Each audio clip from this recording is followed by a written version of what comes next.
As entrepreneurs, one of the hardest things we do is tell people when they're doing something right, give them compliments, and give accolade and acknowledgement to our team when they earn it. Here's one of the challenges of being an entrepreneur with a team. If you don't tell your team when they're doing something right, they won't have contrast to know when they are.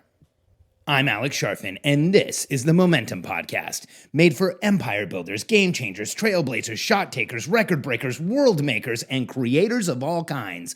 Those among us who can't turn it off and don't know why anyone would want to. We challenge complacency, destroy apathy, and we are obsessed with creating momentum so we can roll over bureaucracy and make our greatest contribution. Sure, we pay attention to their rules, but only so that we can bend them, break them, then rewrite them around our own will. We don't accept our destiny, we define it. We don't understand defeat because you only lose if you stop, and we don't know how. While the rest of the world strives for average and clings desperately to the status quo, we are the minority, the few, who are willing to hallucinate there could be a better future, and instead of just daydreaming of what could be, we endure the vulnerability and exposure it takes to make it real. We are the evolutionary hunters, clearly the most important people in the world, because entrepreneurs are the only source of consistent, positive human evolution, and we always will be.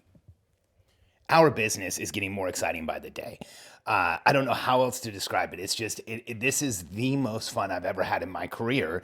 And it's ironic because I'm running right now one of the smallest businesses I've ever had. I'm very accustomed to running businesses over $10 million a year, over $20 million a year, over $30 million a year. Right now, we are in our about 18th month of this business. So we're about 18 months in. And in our first year, we did a few $100,000. It looks like we're going to close our second year well over $2 million. The last information products business that Katie and I had, the certified distressed property expert, our first year was $127,000. Our second year was about $500,000. So that is the ClickFunnels difference right there. By using and employing ClickFunnels, instead of doing $500,000 in our second year, we will do over $2 million in our second year, which is it's just awesome. And statistically, it's near impossible to do that. So we are so thrilled about it. And right now, we are bringing in some of the most exciting clients we've ever had. We have the category leader in so many different categories. It's crazy. We have the person known for what they do in so many different categories. It impresses me, and I'm inspired on a daily basis by our clients. And this week, I got a voicemail from one of our clients who said, "Hey, I just wanted to let you know, I went through the getting started section and I had a huge awakening." And the getting started section for our coaching program is relatively short. It's only a couple hours. But one of the things that we cover in the getting started section is the 5-to-1 rule. John Gottman's rule about giving somebody 5 compliments or 5 times positive feedback before you give them any corrective feedback. And here's what my client said in the message that he left me. He said, I just listened to this, and it has been such a game changer for me already because I realized that one of my team members recently took initiative, sent out an email, created a ton of revenue for us. But when I was congratulating her on it, I actually congratulated her and then told her all of these things she could have done better and all of the things that I would have done. And by listening to the information on the 5-to-1 rule, he said, I've come to the realization that I probably discouraged her from taking initiative again because telling her what was wrong about it wasn't the same as just telling her that I was really proud of her and excited about it. And this is a lesson for every entrepreneur out there, especially me. Now, I want to put this out there in a way that's really transparent and real because one of the reasons I read Gottman, one of the reasons I obsess over the 5-to-1 rule, one of the reasons I coach it is because I used to be absolutely terrible at this. In my 20s, I had the belief system that if I told anybody they were doing anything right, they would get complacent. I had the belief system that if I told anybody, hey, you're doing a good job, they would just check out and they wouldn't care anymore. So all I did as a leader was tell people where they were wrong. And I told people where they missed. And I told people where I felt they could have done better. And I told people what they should have done instead of doing what they did. And I never, if I could help it, I never acknowledged my team doing the right thing. And as a result, I now know just how much pressure and noise that caused in my life. Because here's the reality about the pressure and noise in your life. Here's the reality about the stress in your life. You don't know how much you have until it's gone. Like, let me repeat that. You don't know how much you have until it's gone. So when you are treating your team in a way that's punitive, like I was, you're not telling them what they're doing right. You're not acknowledging when they do the right thing. Like my client who left me the voicemail, you're constantly telling your team where they could improve or what they could have done better. What you're doing is you're creating a massive amount of stress between you and your team members, because your team members, instead of looking to take risks and get excited and do something right and make a big impact, what they will constantly do is try not to be wrong. See, by telling people constantly where they're wrong, by not acknowledging people, we set up a expectation that they're always going to be told that they're wrong. And so what will happen is people take less risks. They don't try as hard. They actually try to stay out of trouble instead of trying to create huge results. And they start playing not to lose instead of playing to win. And the difference is dramatic. When your team's playing not to lose, they won't be as excited about putting themselves out there. They won't do things that may make them vulnerable within your company. They won't try as hard as if they feel confident that you have their backs. And so the way to do that is to use the 5-to-1 rule for Gottman. And again, here's what it is. You have to have 5 positive interactions with somebody in order for a corrective interaction to be heard. I'll say it again, 5 positive just for a corrective interaction to be heard.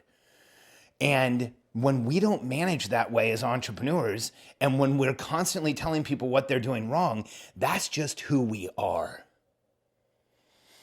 See, I now know that in my early days as a CEO and as a leader, I was just seen as by my team as somebody who was negative, and somebody who always had a complaint, and somebody who had a problem for every solution, because I never told my team, hey, this is incredible, you're doing a great job. And it wasn't until I had been leading people for a long time that I started realizing not just how much that was damaging my relationship with my team, but how much it was robbing them of momentum and how much it was robbing me of momentum, because I was always negative. I had this massive negative bias where I wouldn't allow for any positive thinking, for any celebration, for any excitement over what me and my team were achieving. It never was enough, and there was always something we could do better. As a result, my team was challenged, to say the least. They were worried about doing something wrong. They were skittish about taking any kind of risk. They would point fingers at each other if something did wrong. So I actually set up an environment where my team was working against each other instead of with each other.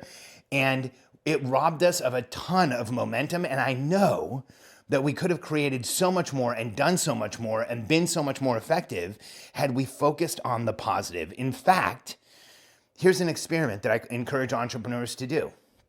For a week, only tell your team what they did right. Stop telling them what they did wrong. Just look for them to do the right thing and tell them what they're doing right. Because here's what I know. If you had the choice to communicate with your team in exclusively one of 2 ways, the first way, all you were allowed to do is tell them what they were doing right, tell them what they should amplify, tell them what they should do more of, and tell them when you're proud of them. That's the first way. And then the second way is all you're allowed to do is tell them when they're wrong, tell them what they need to change, correct them. Here's what I guarantee you. If you did the first one, where you were communicating to your team in a positive way, telling them what they did right, telling them why you're proud of them, telling them why you're excited for them, that you would have incredibly higher results and more momentum by being positive than you would by being negative. In fact, there's not a team in the world that responds well to exclusively negative communication. In fact, you look at any great coach, you look at any great mentor, you look at any great leader, they are able to inspire people to be their best selves. And people do not become their best selves through criticism. In fact, through criticism, people learn how to criticize and they learn how to hide. When you tell people what they're doing right, they learn how to congratulate each other and they learn how to put themselves out there. And so I loved getting the message this week from our client. And I haven't asked him to share this yet. If he hears this podcast and he says it's okay, then I've got a lot more to share about him and our interactions because he's absolutely amazing. But I didn't want to wait to be able to share this insight with you. Because the sooner you realize that you become your team's inner voice, in fact, you can go back to listen to my podcast called You Become Their Inner Voice, the more you realize that you are a massive influence on your team. And what do you want that inner voice to say? Do you want their inner voice to repeat and be echoing in their head, hey, this is great, this is amazing, you're amazing, I'm so proud of you, I'm excited that we're working together, I'm excited we're achieving together? Or do you want that inner voice to say, you're wrong, you're not doing it right, be more careful, be more tentative, hide? It's up to you. Because the more positive you are with your team, the more you give them accolade, the more you live up to that 5-to-1 rule of 5 positive interactions for every corrective one so that you're heard, the more momentum you and your team create. This is one of those changes in behavior that takes faith on your part. This is one of those changes in behavior where it's going to kind of feel, especially if you're one of those people who hasn't been positive with your team, when you first start doing it, I want you to know something. When you go to say, hey, I'm really proud of you, or this is great, or thank you, or you did an amazing job here, your brain is going to default to but. It's going to have a but. And you're going to hear the but in your head. You're going to say, hey, this is great, but I wanted you to do this. Hey, this is really amazing, but we could have done it this way. Hey, I'm really proud of you, but you could have done better. I want you to do something. Get rid of everything after the but. Don't even say it.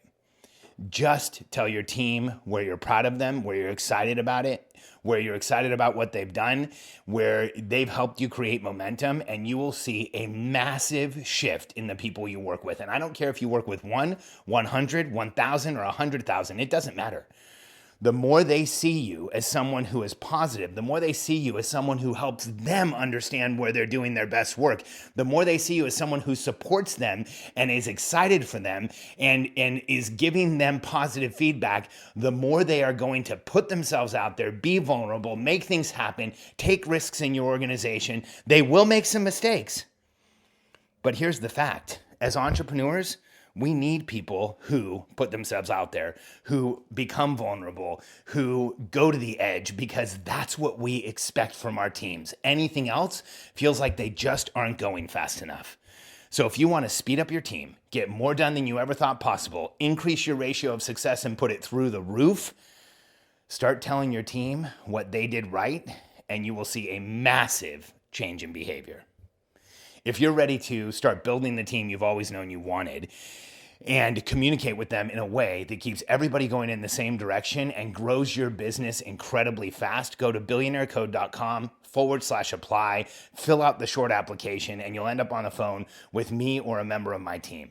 We're ready to help you because if you've created an opportunity that's bigger than you can fulfill right now, if you know you could be doing more and you're leaving money on the table, if you know you could be making a bigger outcome and helping more people, you just don't have the right team and the right infrastructure around you to be able to do it today, let us help you. You do not have to do this alone, and the code has been cracked. We can help you do this in a way that makes it easier for you, that helps you build a team around exactly who you are, gives you leverage for what you want to do in your business, and creates massive momentum.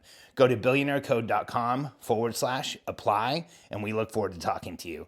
And when it comes to communication with your team, remember, you not only become their inner voice, but you're one of the most important people in their lives. Tell them what they're doing right, and you will see everything move in a new direction.